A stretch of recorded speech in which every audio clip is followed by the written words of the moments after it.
جو شخص سچے دل سے توبہ کر لے اللہ تبارک و تعالیٰ اسے اتنے بڑے بڑے انعامات عطا فرماتا ہے جس کا آپ تصور نہیں کر سکتے۔ میں آپ کو چند واقعات عرض کرتا ہوں۔ مشہور ولی کامل ہیں حضرت سیدنا فضیل بن عیاض رحمۃ اللہ تعالی علیہ۔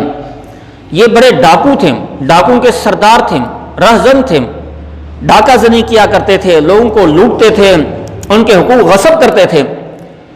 تو انہوں نے ایک مرتبہ قرآن پاک کی آیت سنی، الم یأن للذین آمنوا ان تخشع قلوبهم لذکر اللہ، سورہ حدید آیت نمبر 16۔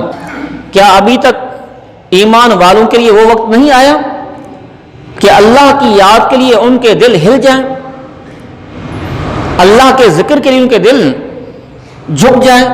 یقیناً وہ انسان بڑا خوش نصیب ہے جو اللہ تبارک و تعالیٰ کی یاد میں مست ہو جائے، اللہ تعالیٰ کی یاد میں اس کا دل ہل جائے، اللہ کا ذکر سن کر وہ جھوم اٹھے۔ یہ اللہ کا بڑا فضل ہے۔ اللہ کی یاد میں انسان کو گم ہو جانا، مست ہو جانا، یہ اللہ کی رحمت کے بغیر نہیں ہو سکتا۔ تو یہ آیت سنی، فوراً ہل گئے، ان کو جھٹکا لگا، ان کے اندر انقلاب پیدا ہوا۔ فضیل بن عیاض نے ڈاکہ زنی چھوڑ دی، سارے کام سارے معاملات چھوڑ دیے۔ اب جن جن لوگوں کے حقوق غصب کیے تھے، جن سے ڈاکہ زنی کی تھی، جن کو مارا تھا، جن کی حق تلفی کی تھی، ان سے معاف کرانے لگے۔ ان کے پاس چل کر جاتے، ان سے معافیہ مانگتے، تقریباً لوگ معاف کر دیتے۔ لیکن ایک یہودی شخص تھا، اس نے کہا نہیں، میں تو معاف نہیں کروں گا آپ کو جب تک آپ میرا مال مجھے واپس نہ کریں۔ بس بار بار آپ اس سے اصرار کرتے رہتے۔ پھر ایک دن اس یہودی نے کہا کہ میں نے قسم کھائی ہے جب تک آپ میرا مال واپس نہیں کریں گے آپ کو معاف نہیں کروں گا۔ اب ہے بھی یہودی، کیا کر سکتے ہیں؟ مسلمانوں تو اللہ رسول کا واسطہ پیش کرے نا کوئی، اب یہودی کیا کر سکتے ہیں؟ فضل بن عیاض رحمۃ اللہ تعالی بڑا اصرار کرتے رہے، تو یہودی نے کہا نہیں، میں نے قسم کھائی ہے کہ جب تک میرا مال مجھے واپس نہیں کرو گے میں تمہیں معاف نہیں کروں گا۔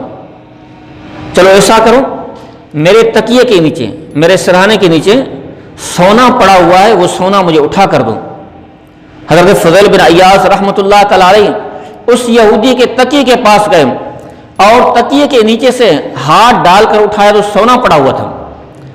جیسے ہی آپ نے سونا اٹھایا یہودی کو دیا تو یہودی ہکا بکا رہ گیا، حیران رہ گیا اور کلمہ پڑھ کر فوراً مسلمان ہو گیا۔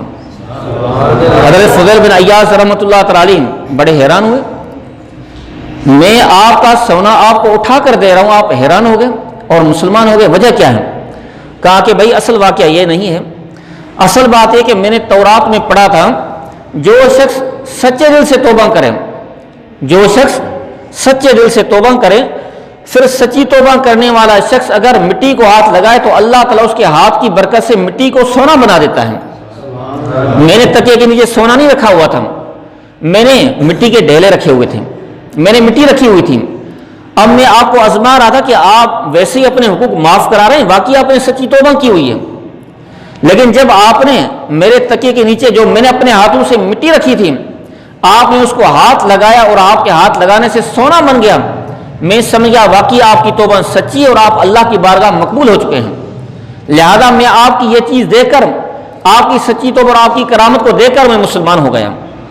تو میرے بھائی، ان نے یہودی نے کہا کہ میں نے تورات میں پڑھا تھا۔ تو سابقہ انبیاء کرام کے ادوار میں بات چلی آ رہی، کیونکہ انسان تو انسان ہے نا، انسان تو خطا کا پتلا ہے، اس سے غلطیاں ہو جاتی ہیں۔ اللہ تعالیٰ ماں سے 70 گنا زیادہ مہربان ہے۔